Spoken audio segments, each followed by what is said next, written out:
buenas noches, bienvenidos al canal. Gracias a quienes se sumaron tan a última hora, pero estamos ante un tema coyuntural que afecta a toda la región, pues nuestra hermana patria querida Colombia acaba de dar una terrible noticia para todos los amantes de la vida y sobre todo de la libertad, porque a menudo el tema del aborto se limita al no nacido, a la mujer, y no nos damos cuenta el impacto que tiene sobre la nación y sobre todo cómo esta avanzada no se trata de progreso, sino justamente de un avance progresivo hacia el abismo. Entonces, viendo que en la vecina república, aquí en Ecuador, estamos ante una situación muy similar, vemos que no se trata de algo meramente colombiano, sino justamente de un avance globalista sobre la soberanía de las naciones. Ante este hecho, hemos invitado a Angélica Narváez, que se ha destacado como referente pro vida y es a su vez tiene un repertorio tan prolongado que quiero que además que la conozcan, que nos dé el gusto de decirnos de ella misma, pero ante todo quisiera destacar algo que falta mucho en este mundo posmoderno. Entre lo que más le enorgullece de su repertorio es ser esposa y madre. Y como justamente no destaca sus logros en lo material, sino aquello que es lo más valioso, como es la vida y la familia. Así que felicitaciones por ese repertorio y por favor, si Angélica, te presentas tú misma. Pamela, muchas gracias. Es un gusto poder acompañarte en esta noche. Bueno, sí, realmente para mí creo que mi mayor motivo de orgullo, de felicidad, es poder hoy en día tener una familia que Dios me ha regalado, porque realmente creo que ha sido Dios quien me dio el privilegio de estar casada ya hace 12 años. Soy madre de 2 hermosas niñas que además son educadas en casa. Entonces sé que para muchas personas ese tema ya de por sí es raro, el hecho de que se hable de tener educación en casa, pero eso lo podemos hablar en otro momento. Y bueno, soy trabajadora social. Durante más de 15 años he trabajado en comunidad, he tenido la experiencia también en el sector educativo. Me he desenvuelto tanto en la parte educativa institucional como en la parte externa. Actualmente estoy a punto de terminar una especialización en Derecho de Familia. He tenido estudios en configuración del poder político y bueno, como activista y defensora de la vida, de la familia, de la libertad para educar, he trabajado durante muchos años junto a muchos colectivos colombianos en defensa justamente de eso, de la vida, de la familia, de la libertad. Básicamente sería eso. Muchísimas gracias. Me dicen que mi micrófono está fallando, entonces lo desconecté y estoy hablando con el audio de la computadora. ¿Tú me escuchas bien? Sí, perfecto. Okay. Ahora se te escucha Porque mejor. dicen en los comentarios que hay eco. Bueno, para dejar un poco claro el panorama, estamos ante lo que en Brasil llaman la dictadura de la toga, haciendo alusión a el ropaje que usan los magistrados, los jueces, que es la toga. ¿Por qué? Precisamente porque como repúblicas en las que vivimos, se supone que debe haber un equilibrio entre los tres poderes. Pero lo que estamos viendo es que se está ejerciendo un quinto poder, considerando que el cuarto poder es la prensa. La Corte Constitucional está pasando por encima de los otros tres poderes y consagrándose como un poder superior. Y digo en plural porque lo vimos en Colombia, lo vemos en Ecuador y vemos que en Brasil el Supremo Tribunal Federal está tomando atribuciones que no le corresponden. Entonces, en ese sentido, te hago la pregunta. ¿Tiene la Corte Constitucional el poder de despenalizar el aborto en el Código Penal? Ok, si me lo permites, quisiera antes de dar respuesta a esta pregunta poder comentarle a las personas que nos acompañan en esta noche, ampliarles un poquito lo que tú ya explicaste respecto al tema de ser república, ¿no? Siendo una república, el poder reposaría o estaría en cabeza de la ley, ¿verdad? En esa medida, si nosotros tenemos tres ramas de poder, como es el caso de Colombia, donde tenemos el ejecutivo en cabeza del presidente, tenemos el legislativo, que por supuesto es el Congreso de la República, y tenemos el judicial, debemos entender que esos poderes están en igualdad. No podríamos pensar que en algún momento alguno está por encima del otro. Sin embargo, como tú lo mencionas, pues la triste realidad de hace décadas en nuestros países es que las cortes han venido usurpando el poder legislativo. En ese caso, en Colombia, cuando hablamos de si el Código Penal puede ser derogado por la Corte Constitucional, la respuesta es no. Quiero aclarar un poquito esos términos. Cuando hablamos de derogar, estamos hablando de una ley vigente en nuestra república que entra a ser modificada o que uno de sus artículos entra a eliminarse. En ese sentido, la Corte no tiene esa potestad. La Corte no puede derogar una ley. Lamentablemente, lo que la Corte sí puede hacer es despenalizar. En ese sentido, lo que nuestra Corte en este momento está haciendo, que es una actuación que se viene dando desde el 2006, es despenalizar el delito del aborto. Entonces, hemos escuchado por muchos años que la gente dice, no, el aborto es legal en Colombia en 3 causales. No, eso tenemos que tenerlo claro, no es legal. Para que algo sea legal, el Congreso de la República debe haber sacado una ley que debe ser sancionada por el presidente. Eso no ha sucedido en Colombia. Lo que ha sucedido es que la Corte Constitucional lo ha despenalizado en 3 causales. Entonces, para dar respuesta a tu pregunta, no, la Corte no puede derogar el Código Penal, pero sí puede despenalizar, que no debería haber pasado en este caso, pero la potestad la tiene como Corte. Muchísimas gracias por esa aclaración y esos tecnicismos que muchas veces caemos en el error, no digo en mi caso personal ni el de varios, sino que los medios masivos justamente nos vienen a decir que el aborto ya es legal en Colombia, cosa que no es real. Y ahí viene mi segunda pregunta. Si la labor de la Corte es garantizar el cumplimiento de la Constitución, ¿no lo estaría violando? Considerando que el artículo 11 garantiza el derecho a la vida y prohíbe la pena de muerte. Esta respuesta no es tan fácil de dar, te soy honesta, como psicosocial, siendo trabajadora social, decidí entrar a estudiar Derecho de Familia porque me di cuenta que muchas veces en el tema de derecho, muchos ciudadanos que no somos abogados, tenemos el susto de no entender qué dice la ley y entonces le dejamos eso o a los políticos o a los abogados, pero nos alejamos de la realidad. Y creo que para todos aquellos que somos activistas se hace necesario comprender la ley, comenzar a estudiar un poquito también de derecho internacional. Dicho esto, pues explico que es un poco difícil explicarlo porque la respuesta sería sí y no. ¿Qué sucede en Colombia? Sucede que nosotros tenemos que entender que la Corte sí tendría que estar a favor del derecho de la vida, porque claramente sabemos que los tratados internacionales así lo hablan. Tú bien lo has mencionado, la misma Constitución tiene que proteger la vida. Pero, ¿qué tiene que hacer también la Corte Constitucional dentro de una de sus funciones? Tiene que entrar a ponderar derechos.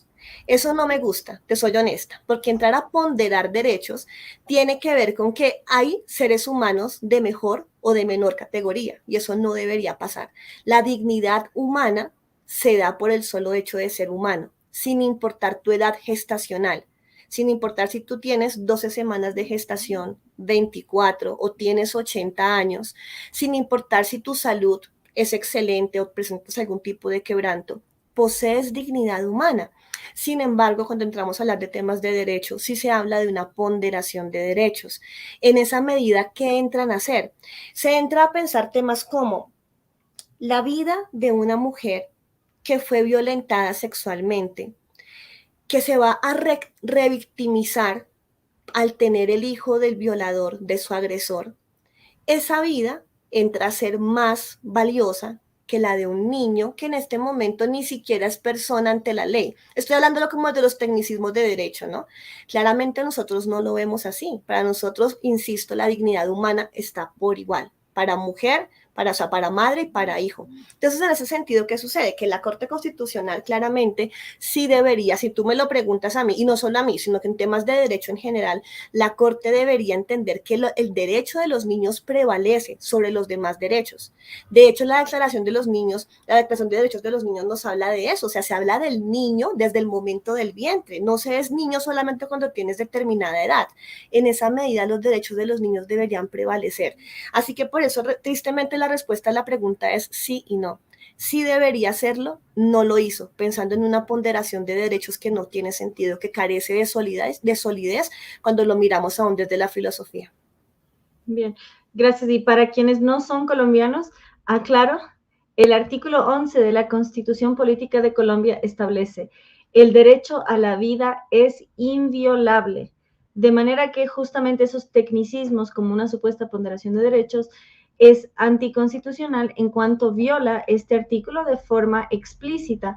Y Angélica nos está hablando justamente de lo que se está debatiendo ahora en Ecuador, el tema de la violación, la violencia hacia la mujer, pero sabemos que en Colombia ya fueron aprobadas esas 3 causales, de manera que en la actualidad no es el tema que se está abordando, sino que justamente se está, o se, digamos, se determinó que se despenaliza el aborto hasta la semana 24 sin causa alguna, sin justificación alguna, o sea, ya trasciende las 3 causales. Aclaro un poquito para los que no están al tanto del contexto local, porque nos escandalizó a mucha gente. Incluso justo se estaba hablando que mucha gente que es pro aborto, que justamente ha dado esta batalla diciendo hasta la semana 12, precisamente porque hasta la semana 12 no es mayor el desarrollo de la persona, sobre todo en cuanto a su sensibilidad, y como a partir de la semana 12 es mayor su formación y por ende mayor su capacidad de sufrir el proceso. Entonces, esto desmorona el discurso que ha validado el aborto hasta el momento. Entonces, no solo es una cuestión de empatía y humanidad, sino incluso de coherencia política ideológica.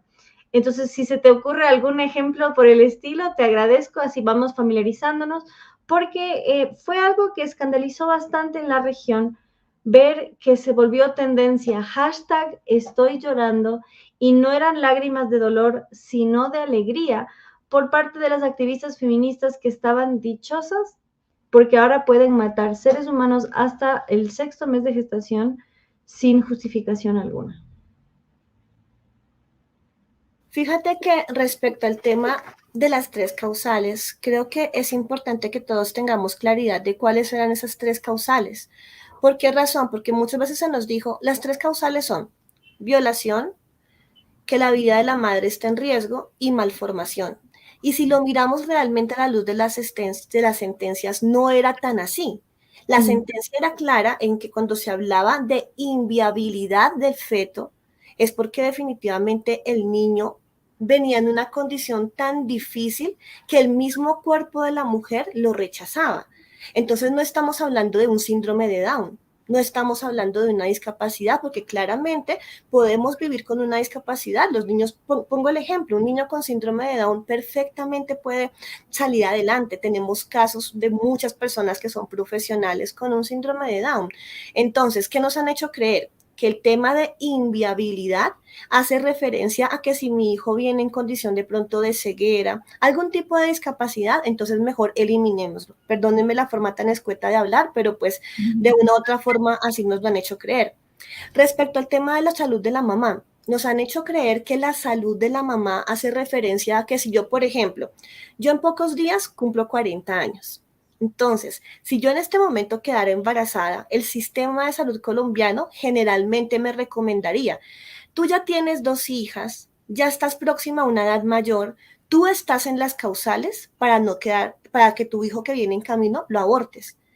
La sentencia de la corte no hacía referencia a eso, hacía referencia a que de verdad hubiese un problema tan delicado en donde tocaba decidir la vida de la madre o la vida del hijo. Y aún así los médicos tienen la obligación de salvar las 2 vidas, más aún cuando tenemos adelantos tecnológicos impresionantes.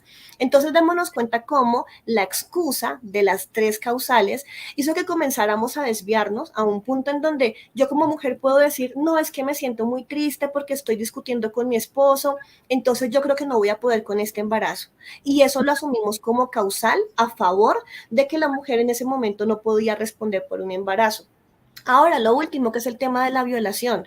Por supuesto, no queremos que ninguna mujer sea violentada y creo que en eso me encanta también ver la defensa que Mamela siempre ha hecho en cuanto a que nosotras como mujeres también tenemos que saber defendernos. Me encanta el tema de defensa personal, además que a mis hijas también las enseñamos aquí en la casa de esa forma. Me encanta por eso como lo que Mamela también realiza al respecto. Creo que nosotras tenemos que no perder la feminidad, por supuesto, y de hecho mis hijas también procuran lo posible criarlas muy femeninas, pero también siendo fuertes. Entonces, claramente nosotros no estamos a favor de la violación, jamás. Como mujeres mismas sabemos lo lamentable que puede llegar a ser víctima de violencia sexual. Pero el asunto es que no podemos caer en aquella frase absurda de que si el niño nace, la mujer se está revictimizando. Nada que ver, no podemos seguir culpando al niño inocente en lugar de culpar al violador. Entonces, las tres causales de la sentencia se caen de su peso. Ahora, con la situación de ayer aquí en Colombia, ¿qué tenemos que hacer? Esperar que salga la sentencia, porque fíjate que hay una situación. Yo veo que en este momento muchas personas ya están hablando de un referendo, que por supuesto creo que es una alternativa, pero no la única. Muchas personas están hablando de otras acciones legales, pero si me lo permiten, mi sugerencia es primero leamos la sentencia. Fíjense que lo que estaban haciendo las personas que presentaron ante la Corte esta solicitud era diciendo, queremos la despenalización total. No hablaban de 24 semanas. Entonces tenemos que entrar a leer la sentencia para entender por qué la Corte entró a hablar de 24 semanas. ¿En qué se basó la Corte para decir que a las 24 semanas no sientes y a las 25 sí? ¿En qué se basó cuando tenemos niños prematuros que con 6 meses de vida de gestación uterina nacen y pueden desarrollar una vida completamente sana? Entonces mi sugerencia para todos mis hermanos colombianos es, por favor, claro, unámonos más que nunca, pero también tengamos presente que tenemos que leer la sentencia, analizarla, para no caer en el error que de pronto hemos caído por años, y es ser como reaccionarios, reactivos, y de pronto no medir muy bien las consecuencias de lo que puede pasar en adelante. Gracias por exponer el tema de las causales y gracias a Lady Durán por su apoyo a esta noble causa.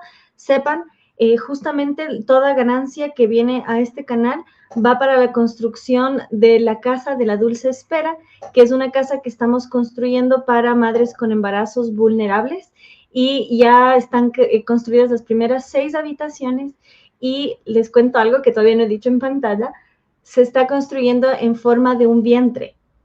Entonces, justamente la disposición es así para que se sientan cobijadas y para que justamente sea un lugar donde se gesta la vida y donde se gesta el amor. Ya construimos un gallinero. Fue muy divertido. Las donaciones vinieron por parte de 2 profesores universitarios que nada que ver, el uno de sociología y el otro de economía, y les tenían el mercado comprando gallinas y pollitos.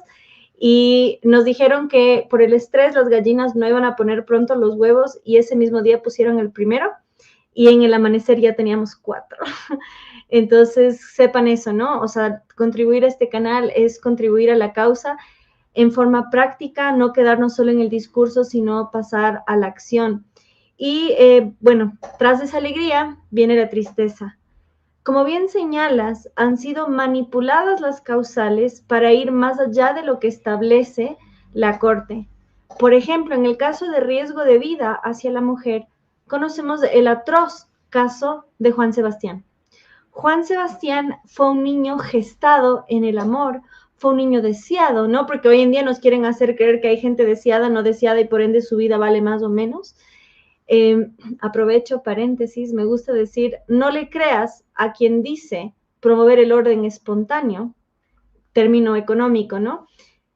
Si es que cree que solo debe vivir aquel que fue planificado.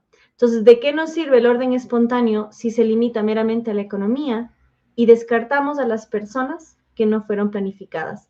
Además, démonos cuenta qué sistema estamos forjando, donde la planificación central llega hasta la vida misma y aquello que se desvía de la norma debe ser eliminado. Entonces, ese pequeño paréntesis. Ahora, Juan Sebastián fue un niño deseado, fruto del amor, fruto de una relación estable. Sin embargo, a los 7 meses de gestación, según sé, y me podrás corregir por favor si me equivoco, la madre de su madre, es decir, su abuela, empezó a presionarla para que no lo tenga.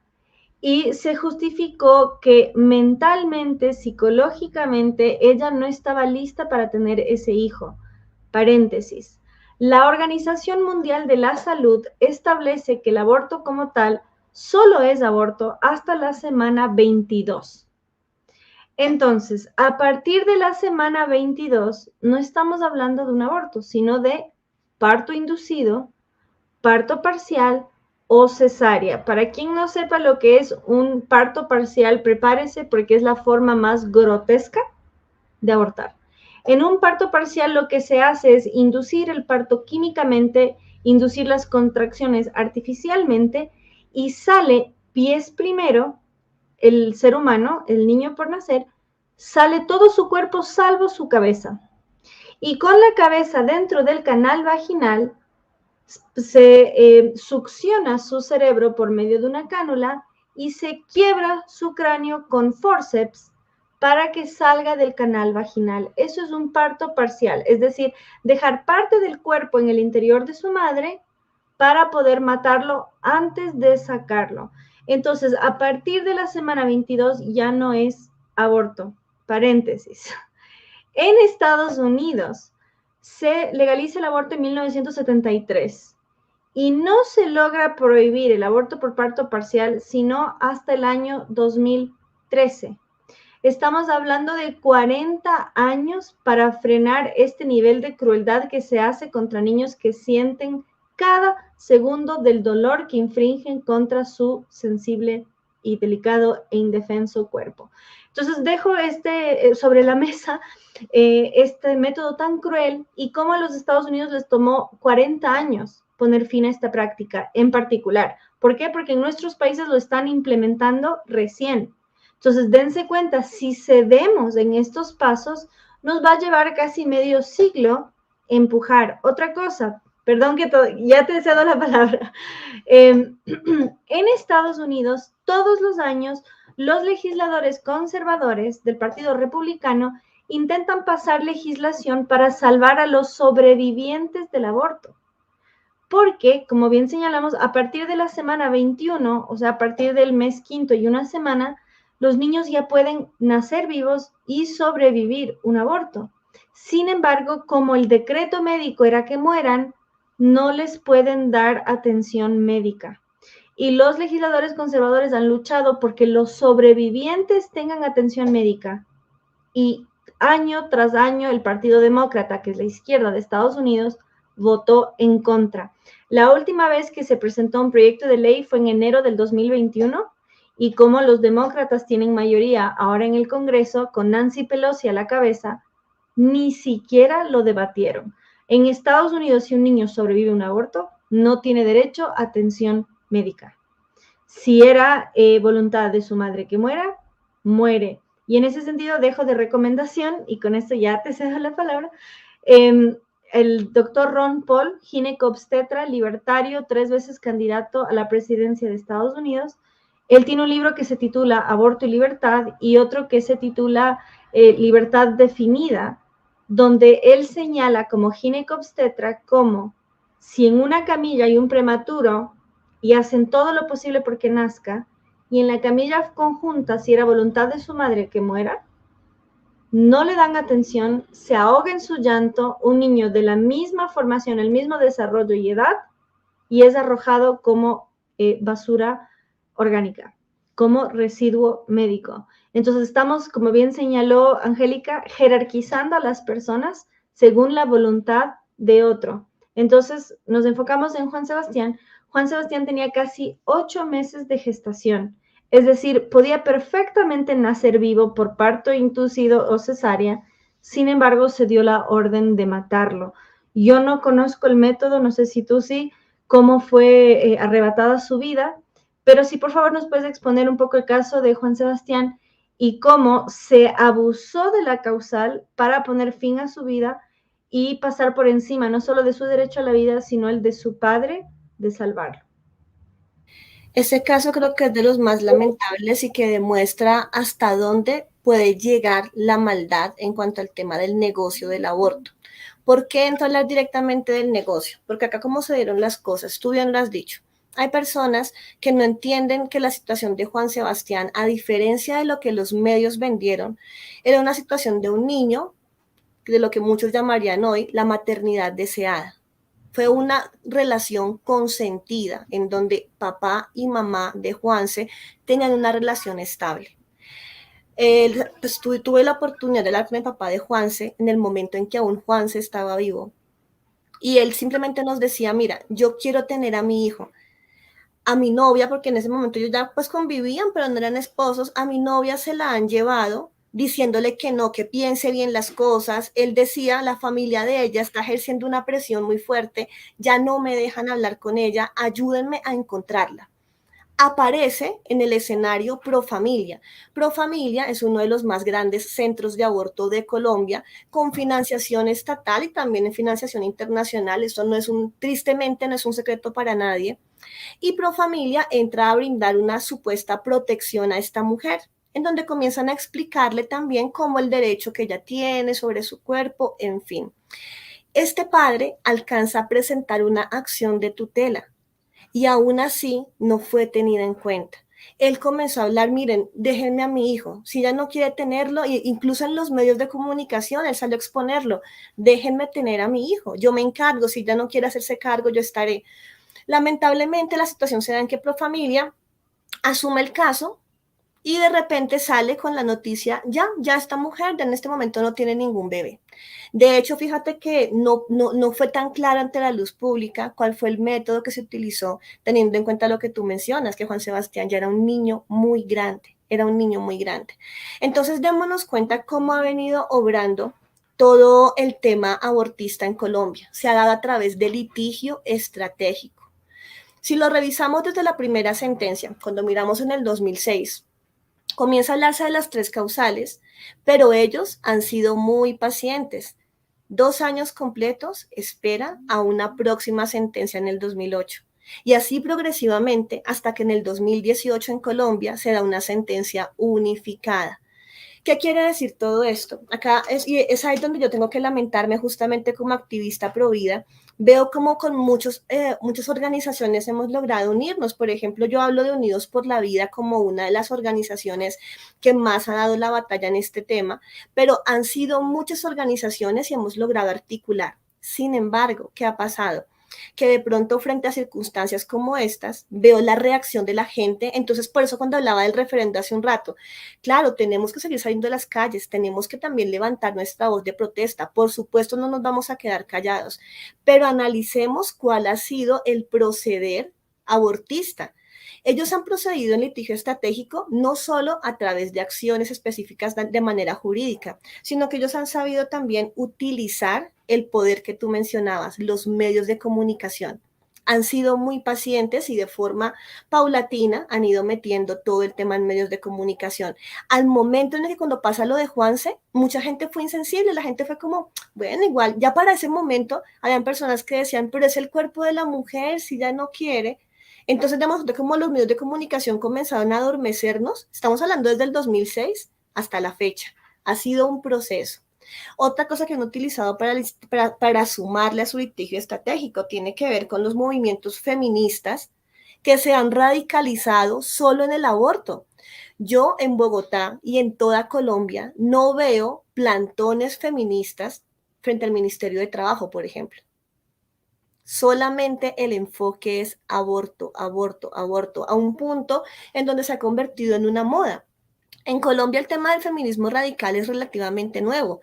De las primeras como explosiones feministas que hemos visto en las calles se vienen presentando hace 4 años, 3 años.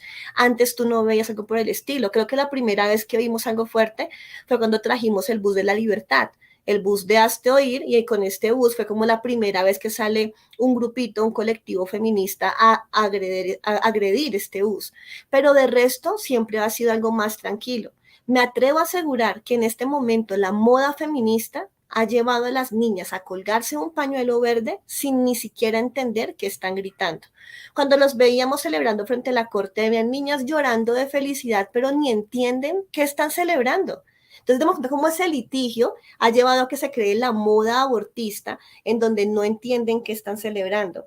Y lo otro, desde la cátedra, fíjate que, y sé que no pasa solo en Colombia, sé que pasa en muchos países, en las universidades es lo más normal que los mismos docentes comiencen a inducirte en cuanto a los derechos sexuales y reproductivos y hablarte de cómo como mujer tienes que empoderarte asumiendo la responsabilidad de tu cuerpo, y esa responsabilidad básicamente la traducen en poder abortar. Entonces, ¿por qué menciono todo esto alrededor del tema de Juanse? Porque claramente el tema de Juanse se cometió como delito. O sea, lo de Juanse está mucho antes de esta sentencia del día de ayer. Entonces, podríamos perfectamente decir que lo de Juanse ameritaba cárcel. ¿Y acaso no hubo un silencio absoluto? ¿Por qué? Por las mafias de poder. Porque claramente el tema de este bebecito que nos dolió tanto a tantos colombianos no fue el único caso. De ahí presentamos 3 casos más también de niños en edad gestacional avanzada. Entonces creo que el problema de todo esto es que nosotros necesitamos ser un poco más conscientes de la forma en que tenemos que organizarnos. Necesitamos ser menos reaccionarios y necesitamos comenzar como a entender un poco más el tema también de litigio estratégico. Y sé que de pronto para muchas personas esto puede sonar un poco fuerte, pero yo creo que ahora lo mejor que podemos hacer es elegir un buen Congreso de la República. Perdóname que me extendí un poco, pero quisiera cerrar con esta partecita.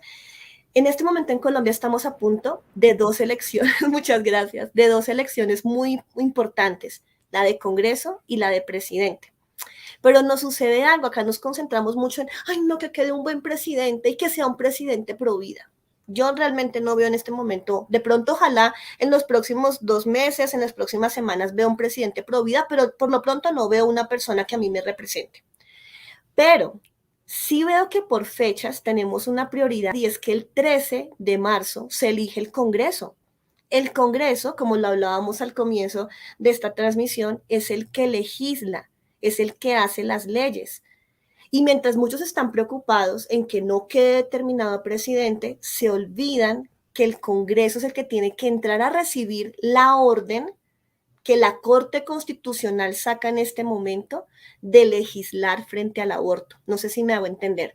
La Corte en varias ocasiones ha exhortado al Congreso de la República a que legisle frente al aborto. El Congreso sí ha estudiado el tema, pero ha dicho no.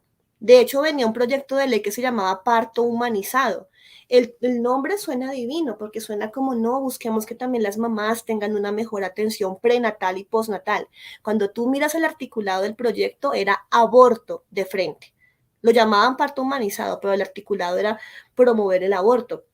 Entonces, si nosotros no entendemos que necesitamos candidatos que realmente sean pro vida, creo que no nos serviría de nada hacer un referendo, hacer marchas y seguir con todo esto si nosotros no entendemos la responsabilidad de elegir personas que realmente nos representen en esta lucha. Muchísimas gracias por eso, y es muy importante, como bien lo señalas, aquí en Ecuador lo vivimos. En el 2019 se intentó despenalizar el aborto en caso de violación y malformación fetal y no lograron hacerlo a nivel parlamentario. Si bien lograron una mayoría simple, necesitaban una mayoría total. Entonces necesitaban mayor número. Y es importante porque, como bien señalas, se toma el tema de la malformación hacia los discapacitados. Entonces, personas que tienen, por ejemplo, como bien señalaste, un cromosoma de más, ya es motivo suficiente para exterminarlo. Entonces, en ese sentido es importante señalar la contradicción que hay en el discurso progresista que nos habla de inclusión, pero excluye a los más vulnerables, no solo al niño por nacer, dado su, digamos, su indefensión, su tamaño, su ubicación, que no le permite defenderse por sí mismo, sino además cómo está jerarquizando nuevamente a las personas y decidiendo quién vive y quién muere. Entonces es bastante consternante. Algo que vi y que aprovecho y te pregunto, como bien dijimos hace un momento, se está hablando de que el aborto es legal. Y lo que dijo la Corte Constitucional es que se despenaliza hasta la semana 24. No obstante, sigue siendo un delito a partir de la semana 25, a excepción de las 3 causales que no tienen límite de tiempo. Como bien vimos en el caso de Juan Sebastián, él tenía casi 8 semanas de gestación y aún así fue posible matarlo. Y es importante señalar este ejemplo, ¿por qué? Porque justamente él ya tenía edad suficiente para nacer vivo, para sobrevivir. Se indujo un parto para sacarlo muerto, cuando bien se pudo haberlo sacado vivo. Entonces, si por favor nos puedes explicar un poquito la diferencia entre la despenalización, la legalización y cuál es el estatus actual de Colombia. Ok, para que algo sea legal, insisto y retomo lo que habíamos hablado al comienzo, tiene que pasar por el Congreso, convertirse en ley de la República. Y en ese sentido, en Colombia, por eso el aborto no es legal. Lo único que es legal en Colombia es el Código Penal, por ejemplo, y el Código Civil, que son como las dos leyes colombianas que nos hablan específicamente de la vida del bebé que está en el vientre de la madre o de la mujer que permitiera el aborto o de la persona que se lo practique. En esa medida, eso es lo único legal. Lo que la Corte ha hecho es despenalizar. Entonces podríamos resumir en que despenalizar es hacer que la persona que comete este delito no pague una condena por ello. Entonces, no deja de ser delito. El aborto sigue siendo delito, pero si una mujer se practica ese aborto, no va a ir a la cárcel. Fíjate lo que tiene también que tenemos que tener presente en Colombia. No ha habido un solo caso de una mujer que haya pagado una condena por aborto. Sin embargo, lo que hace todo el movimiento feminista es decir, muchas de nuestras hermanas que han tenido que pagar a causa... No, falso. En Colombia no ha habido un solo caso de una mujer que esté en la cárcel por el delito del aborto. Entonces, en este momento entramos a revisar qué dice el Código Penal. El Código Penal en el artículo 122 nos habla justamente de la condena que debe pagar aquella persona que cometa un aborto. En este momento, con esta nueva sentencia, que insisto, necesitamos revisar en detalle, lo que se está haciendo es que a partir de la semana 25 sí se debería pagar una condena para aquellas personas que practiquen este delito. Allí entran las preguntas. ¿Qué determina que el niño que viene en camino a las 24 semanas entonces no siente, no le duele y a las 25 sí? Cuando de hecho tú misma lo mencionabas, la Organización Mundial de la Salud ha sido clara en cuanto tiene que ver con la parte del sentimiento del niño, del desarrollo fetal. Ahora, te voy a entrar a hablar como desde la parte más sentimental. No voy a hablar tanto desde lo biológico en esta primera instancia. Cuando tú estás embarazada, tú sientes los movimientos fetales. Y en la semana 24 no solo los sientes, los ves. Tú ves la patadita de tu bebé, tú ves cómo el vientre se mueve. Tu esposo, tu compañero, tu familia puede sentir el bebé. Que de pronto era algo que decían las personas, no, a las 12 semanas no se siente. Bueno, ahora pasemos del sentimiento a la realidad biológica. Cuando a ti te están revisando con una ecografía, se ve claramente y se escucha el latido del corazón de un bebé. Tú puedes ver todo su cuerpito formado. Entonces, en ese sentido es cuando entramos a decirle a la Corte, bueno, ¿en qué se basaron ustedes para decir que hasta las 24 semanas no es delito? A las 25 entonces, ¿sí siente? Si fue así, ¿por qué mataron a Juanse? Juan Sebastián tenía más de 24 semanas. Entonces, ese es el problema con lo que tenemos con esta sentencia. Sí, lamentablemente, el problema en este momento es que aunque no es legal, sí es muy lamentable que los magistrados hayan tomado esta decisión, porque acá tenemos que entrar a revisar un punto adicional, y es que los magistrados no son elegidos por el pueblo, que es un punto que nosotros tenemos que entrar a revisar con el nuevo Congreso de la República. Por eso insisto, elijamos bien, por favor. Fíjate que en este momento, y supongo que pasa en más países, ahora todos son pro vida. Ahora todos los candidatos al Congreso, con tal de ganar adeptos para las elecciones, dicen ser pro vida. Entonces mi invitación también a todos los colombianos es, por favor, no vayan a caer en ese error de votar por alguien que dice ser pro vida y está a favor de las 3 causales.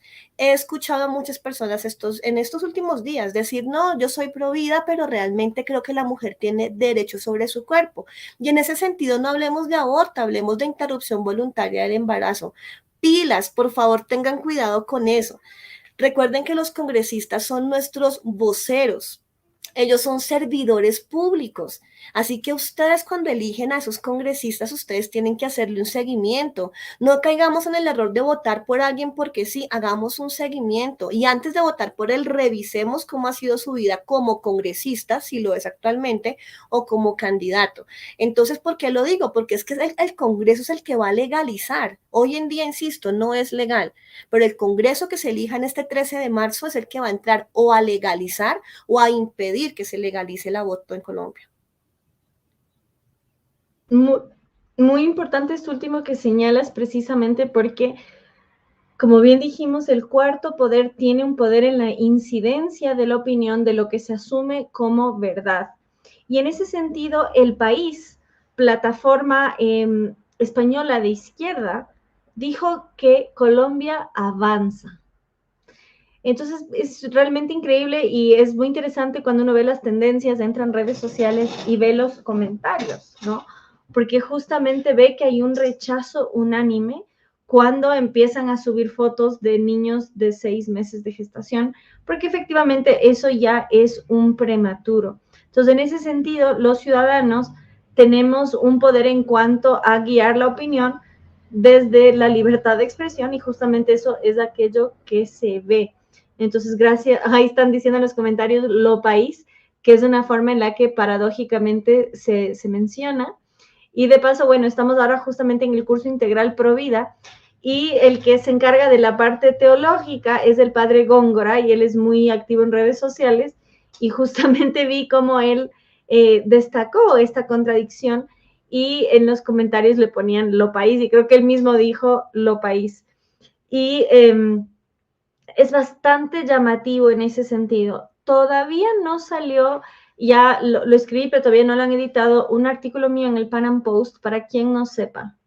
El presidente de Brasil, Jair Bolsonaro, se manifestó enérgicamente en contra de lo dicho por la Corte Constitucional y se compromete a defender los niños por nacer. Para quien no sepa, cuando todavía estaba en el poder Donald Trump, la ONU intentó consagrar como derecho el aborto. Y fueron Donald Trump, Jair Bolsonaro y el grupo africano quienes se pararon para que esto no suceda. Entonces es importante saber qué está pasando tras bastidores. En el marco de la pandemia del coronavirus, la ONU ofreció ayudas millonarias para subsanar el sistema sanitario, ¿no? Que estaba colapsado porque al principio no sabían cómo manejar esta situación. Y en el caso de Ecuador, por ejemplo, se ofreció más de 40 millones de dólares y en la página 22 del informe establece objetivo 2, derechos sexuales y reproductivos. Se supone que paralizamos nuestras economías, nos tuvieron en confinamientos, no nos dejaban salir, nos tienen tapada la boca, vacunados a muchísimos. ¿A cambio de qué? A cambio de matar gente. Entonces, es bastante paradójico que para salvar vidas nos exijan eliminar vidas.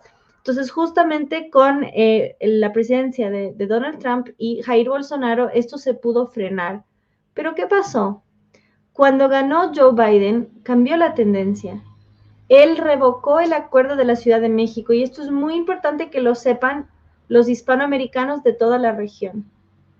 La despenalización del aborto en nuestros países está siendo financiada. Estados Unidos, bajo la presidencia de Joe Biden, revocó el acuerdo de la Ciudad de México que prohibía financiar abortos en países del tercer mundo. Es decir, a partir de ahora, Estados Unidos con los impuestos de sus ciudadanos, es decir, arbitrariamente de gente que está en contra de esta práctica, usan sus impuestos por medio de la ONU y organismos internacionales y las famosas ONGs. Entonces, es importante señalar, la izquierda regional, desde que tenemos uso de la razón, ha luchado contra el imperialismo yanqui. Pero ahora que Estados Unidos ofrece financiar los abortos en los países en vías de desarrollo, ahí ya no. Entonces, yo lo vi y quiero preguntarte de paso, porque sé que tú lanzaste una obra de teatro. Entonces, para que nos hables del aspecto cultural de esta batalla y cómo por medio de la actuación y del teatro se puede incidir en la opinión pública y también la importancia que surjan otros relatos. Bueno, pues fíjate que esa parte de la obra de teatro realmente es un logro que ha sido 100% de mi esposo. Yo digo eso y él me dice, no digas eso porque realmente eso es lo lindo del matrimonio, que trabajamos en equipo. Pero fíjate que él es una persona que desde muchos años ha trabajado el tema artístico. Hace más o menos unos 6 años comenzamos con un nuevo grupo de trabajo que se llama Kids for the Kingdom.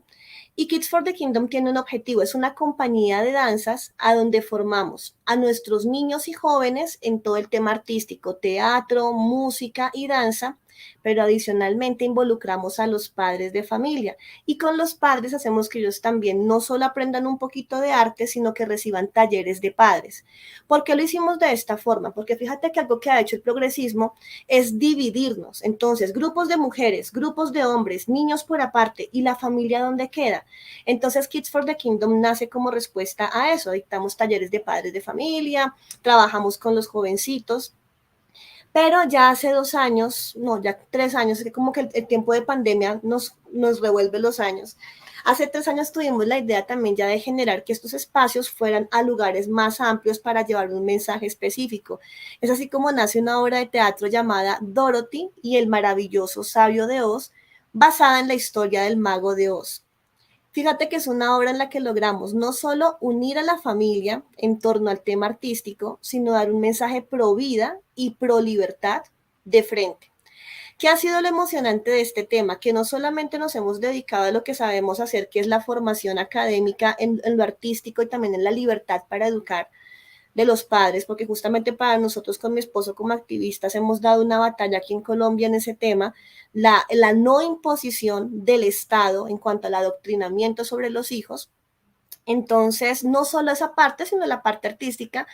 Entonces, ¿qué hicimos con Dorothy? Con Dorothy pudimos tener la oportunidad el año pasado de llevarla al Teatro Libre de Chapinero, aquí en Bogotá, que es un teatro muy reconocido.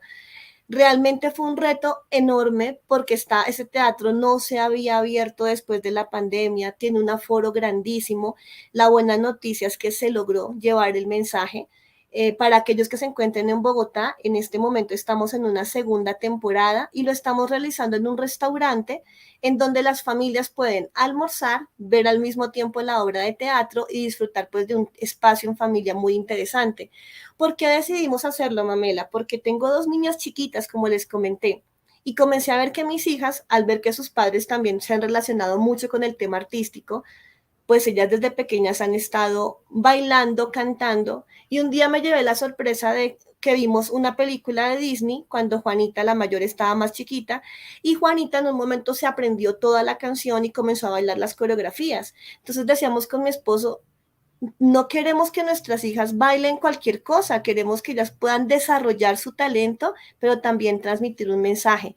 Y nos encontramos con que muchos padres querían lo mismo, así que nos dimos a la tarea de no solo criticar lo que hace el arte. Lamentablemente creo que el arte es algo muy bueno, creo que es un regalo que Dios nos dio, una forma de transmitir el mensaje sin importar el idioma, pero también creo que nosotros nos hemos abstraído y hemos satanizado el arte. Entonces, como vemos que son otros los que han utilizado la música, los que han utilizado el cine, decimos, no, ya el arte está cooptado, entonces dejémoslo allá. Cuando lo que tenemos que hacer es, por el contrario, ir allá. Y en ese sentido, bueno, lo que hemos logrado realmente ha sido en apoyo con muchos amigos, ha sido ante todo, pues también como con el respaldo de Dios. Y hoy vemos que ha habido una forma muy hermosa de llevar el mensaje pro vida, porque además Dorothy es una obra pro vida de frente, tiene 2 o 3 escenas pro vida con pañuelo azul y todo, y aún así no le quita lo divertido y no le quita que los niños, desde los más pequeños hasta el adulto mayor, pueden disfrutar al mismo nivel la obra de teatro. Gracias por contarnos y gracias por esa labor. Y es importante señalar en este sentido, nuestro amigo Santiago Giraldo me mostró, y lo compartí luego en Twitter, una campaña masiva de actores, influencers y gente de la farándula promoviendo no solo el aborto, sino además diciendo que hay niñas perseguidas, que hay niñas en la cárcel. Es importante entender que en nuestros países los menores son inimputables. Entonces, ver, como bien señalaste, que hay muchas chicas con el pañuelo y que esta moda y que no saben, no conocen sus leyes, no conocen sus derechos y por eso justamente están tan exasperadas, ¿no? Porque creen que no tienen derechos, ¿no? Creen que son perseguidas. Entonces, perdón que aprovecho y agradezco porque recibimos 2 colaboraciones.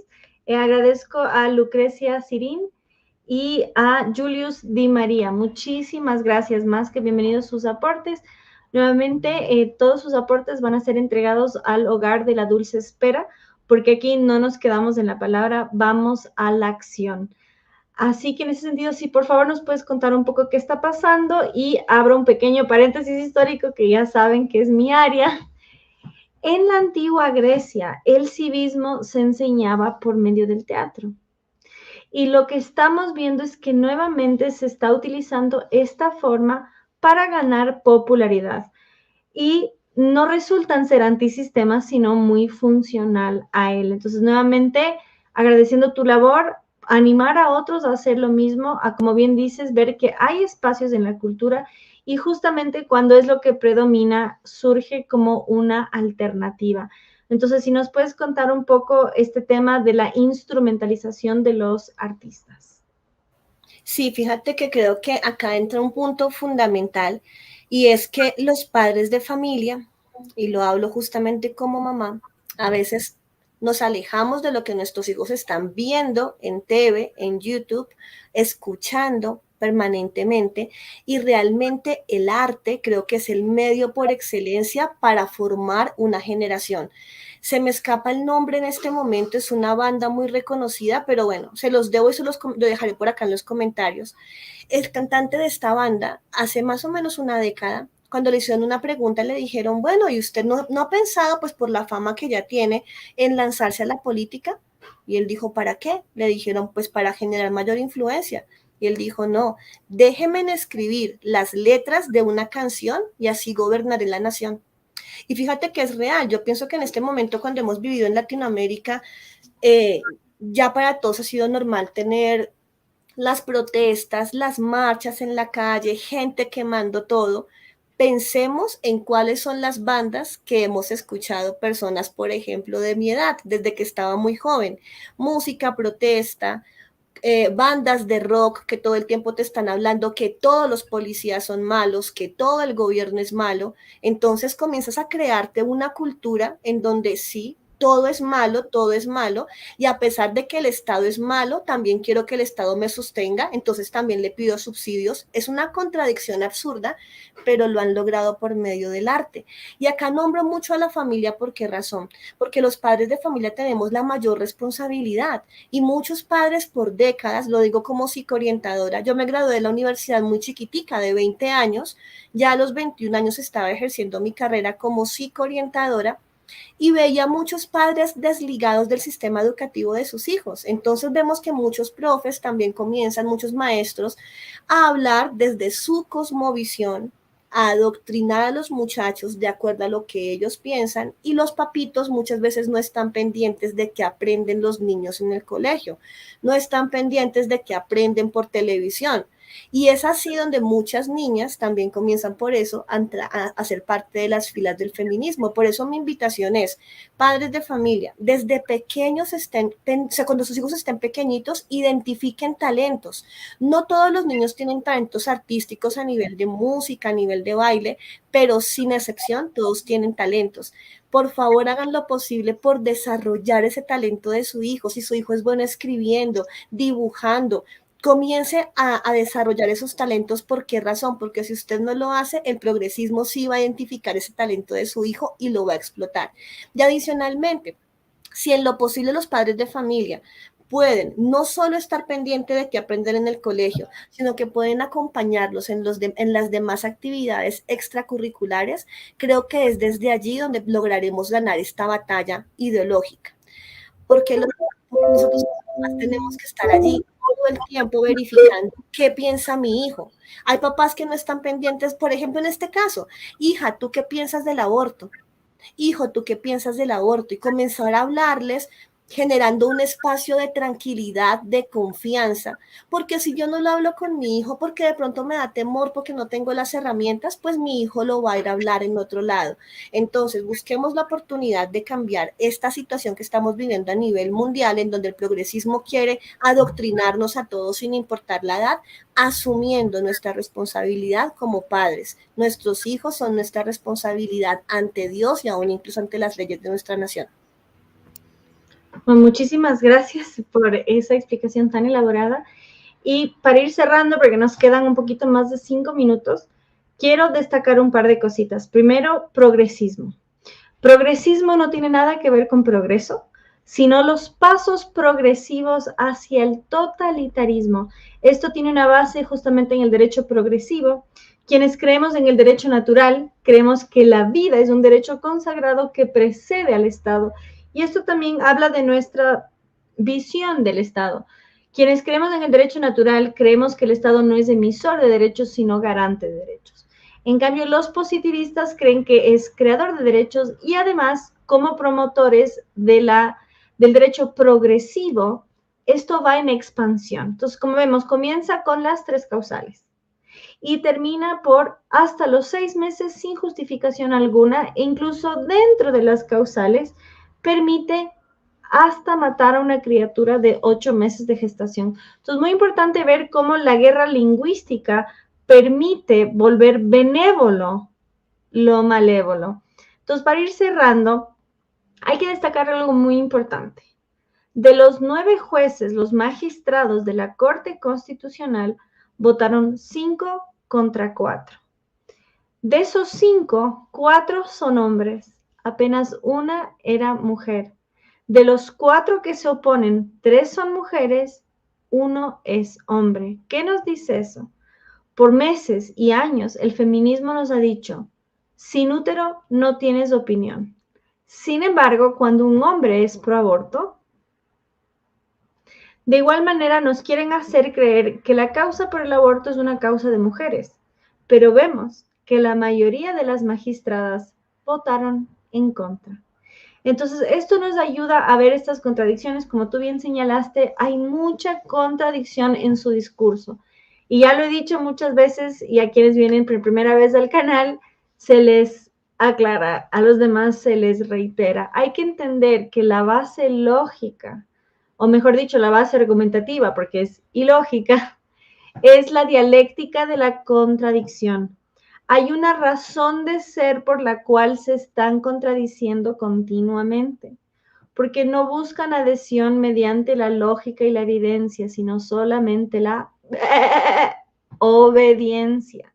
No quieren que tengas pensamiento lógico, es una moda, es una corriente, como bien lo viste y señalaste.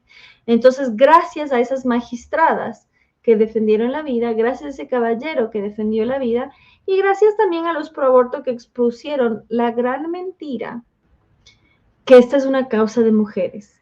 Expusieron la otra gran mentira que sí dejan hablar a los hombres, sí valida su causa. Entonces, para ir cerrando, quiero hacerte una pregunta muy importante.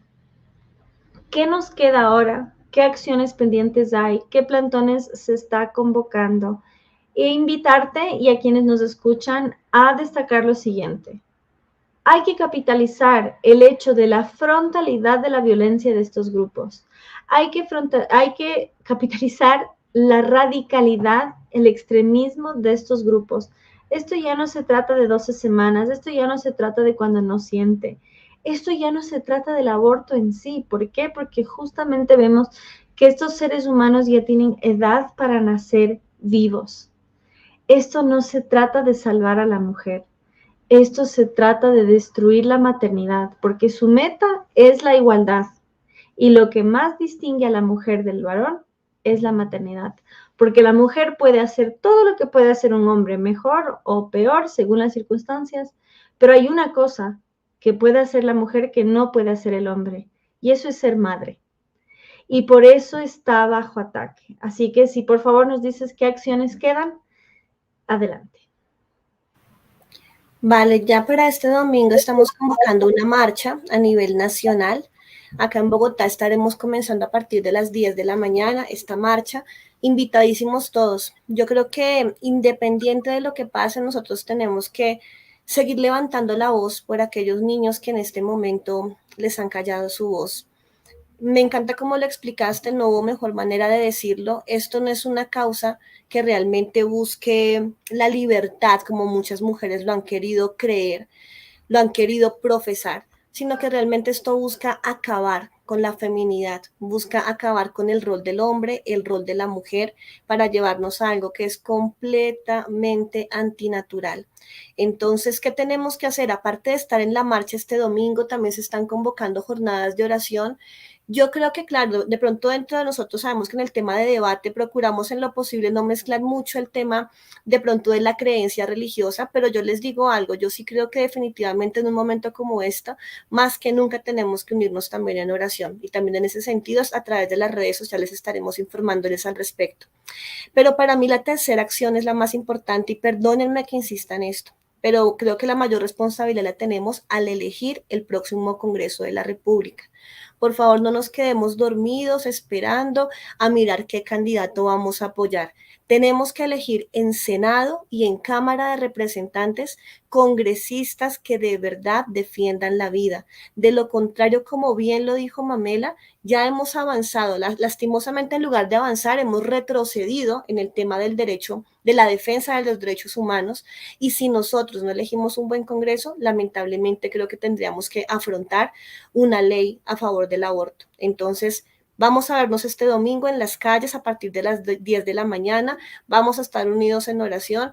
Vamos a estar también eligiendo un buen Congreso. Y ante todo, cuarto, por favor, sigamos estudiando para no tragar entero, porque muchas veces lo que nos dicen los medios de comunicación nos lo creemos y por eso terminamos cediendo en nuestra libertad, aceptando pases sanitarios, aceptando que a los niños pequeños los vacunen sin que los padres tengan idea de qué les están aplicando, aceptando que maten seres humanos en el vientre materno. Entonces leamos, estudiemos, analicemos y actuemos desde el lugar en donde nos encontremos cada uno.